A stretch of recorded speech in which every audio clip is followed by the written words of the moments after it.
Thomas here with Much Props, going to give you another how-to video. Today I am trying something new. I know I say that a lot, but I have built a lot of knives in the past, and all of them have been fake.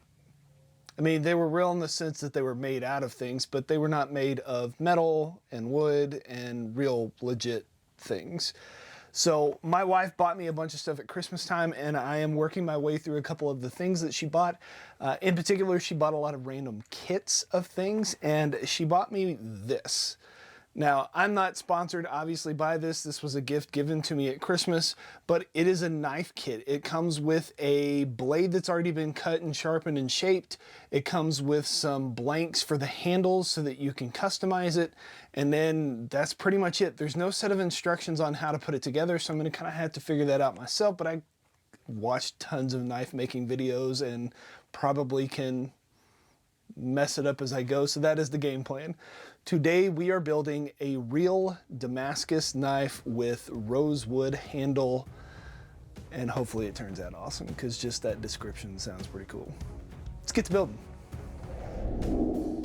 So I got this knife making kit for Christmas this past year from my awesome wife, thanks Brandy, and I wanted to share with you my attempt at piecing it together. Inside there is a Damascus steel blade with 2 blanks for the handle and some pins for the pre-drilled holes. There are no instructions in the box, but there are a bunch of warning labels on the side letting me know that the blade is sharp and how to take care of it properly, which of course I tested by shaving the hair off of my arms like most men do. After spending a quick bit popping bubble wrap, I roughly drew out the shape I wanted, having a swoop up into the blade and into the handle. I wanted to leave as much of the Damascus uncovered as I could.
I took a jewelry saw, clamped the wood to the table, and began sawing the wood. The kit did not specify what type of wood it was, but I am going to guess that it's some species of rosewood. While I'm not a dendrologist or a xylologist, I am basing this off of 3 basic observations. It is a hardwood. It shows a grain and coloring that's similar to examples I saw of rosewood, and the most notable thing is the smell as I cut it. Rosewood has a very floral scent when carved or sanded, and it smelt like a fresh bouquet of flowers in my workspace while cutting and sanding, so that's what I'm guessing. I'm sure some wood expert will give me an "well, actually" in the comments below, but that's my best guess. It definitely smells better than that ironwood I used in the magic wand build. If you've not seen that, you should definitely go back and check that out after this video.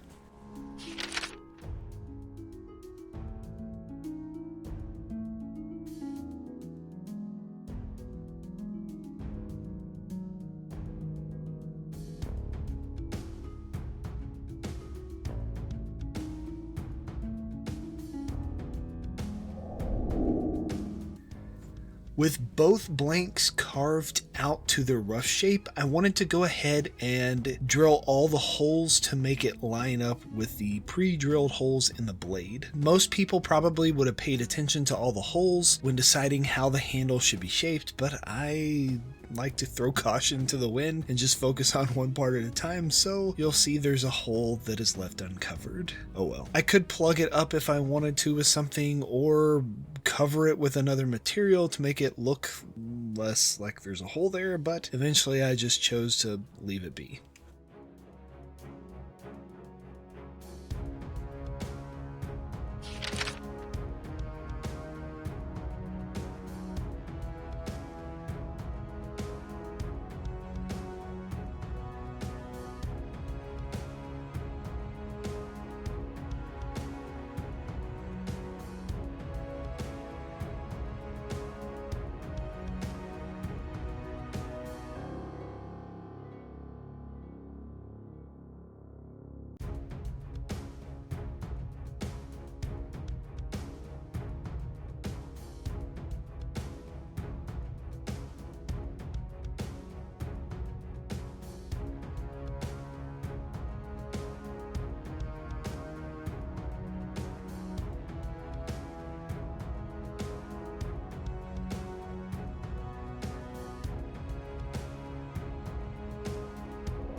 With the blanks rounded over on the edge and the holes drilled, I began designing what I want to carve into the handle. I looked at a bunch of different knives across the interweb and saw some pretty common themes with what I think makes for a cool knife. You could go super flashy and make intricate carvings, time period motifs, animals, historical events, or connect it to something personal, but what I thought looked really nice when it all boils down to is if there's a cool looking blade and some cool looking wood grain, use the KISS method. Keep it simple, stupid. So that's exactly what I did. I added some simple swirls and carved them out with my carving knife and the help of a hard metal bit on my rotary tool.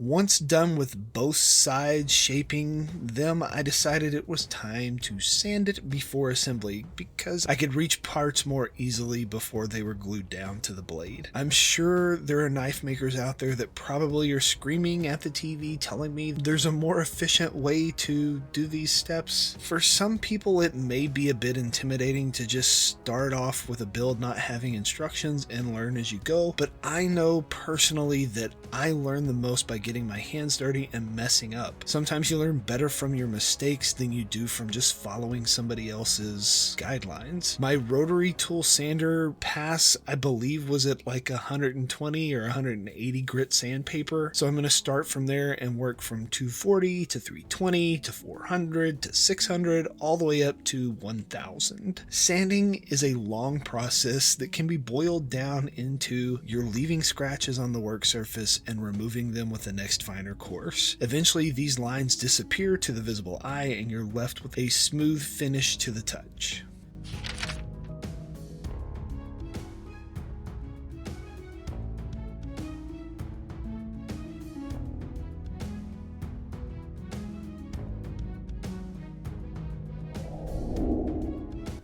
Now here's the part where I'm taking the biggest guesswork. I watch a ton of woodworking videos and I've definitely seen some knife tutorials, which they all seem to kind of have their own process of assembly. I'm going to tape off the blade so that this 5-minute epoxy doesn't stick to the parts I don't want it to, and hopefully that will allow me to not have to make such a big cleanup later. The wood blank and the pins get a coating of this 5-minute epoxy and they're kind of floated onto that handle. I guess this is how it's done. This should save me some time in the long run with sanding later. I work relatively quickly and give it a full 24 hours in the clamps with the epoxy to set up.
I'm going to sand the brass pins smooth with the surface of the wood, and once again sand any areas I accidentally hit back up to 1000 grit. I feel like a majority of the knife making process, at least from what I have seen, is sanding. It can be very nice just putting on a show in the background and zoning out for a couple of hours. Doing a lot of these more natural processes this year, my hands have definitely taken a toll with the repetitive motion of needle felting and woodworking and a number of other things, so I'm giving my hands character. I highly encourage you to try something new this year. It's been very fulfilling to try new stuff this past couple of months, stepping outside of my comfort zone and diving headfirst into something that I've always wanted to try. So let 2025 be your year of exploration also. You won't regret it.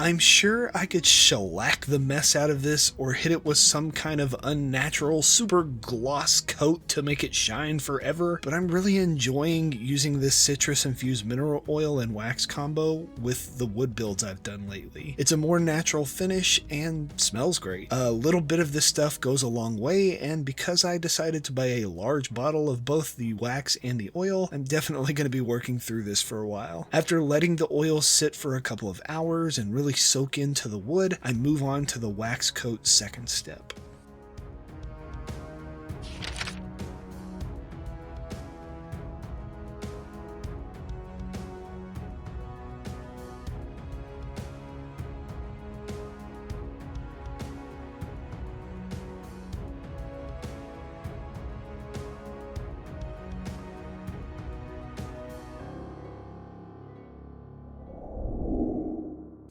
The wax gets rubbed onto the wood and left for about 30 minutes or so, then you buff out the excess with a pad and sit back to admire the natural beauty of the wood as it gleams in the light. I hope you enjoyed watching this build as much as I did putting it together. I would love to tackle some more of these kits, and the only way that I know that you're interested in it as well is if you like and share this video. I have several other kit projects to work my way through, and I've already built a few if you haven't caught up with those already. Thanks for sticking around to the end. I saw Oblivion, the remastered version, got released this week, so I might need to do some research this week for an epic Elder Scrolls build coming soon. Stay tuned.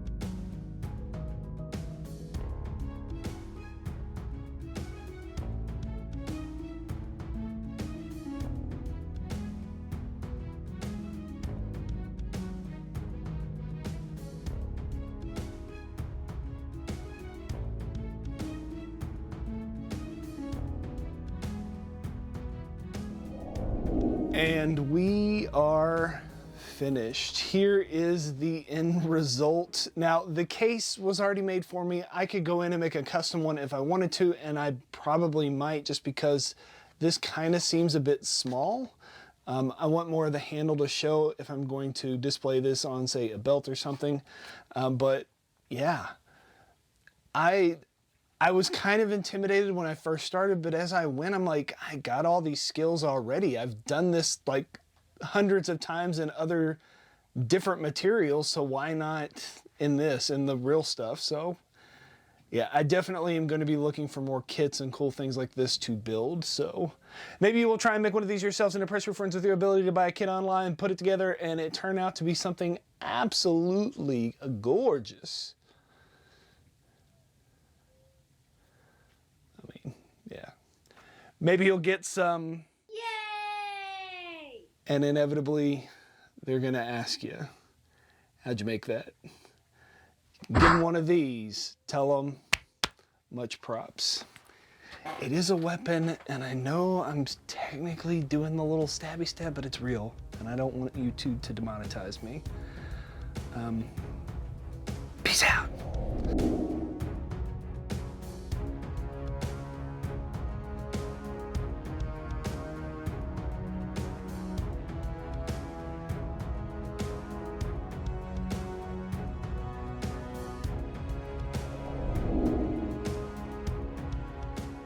If you enjoy what I do here on YouTube and you want to see more builds like this one, please consider joining these awesome people listed here with me over on my Patreon to build a bigger, better, more creative community together.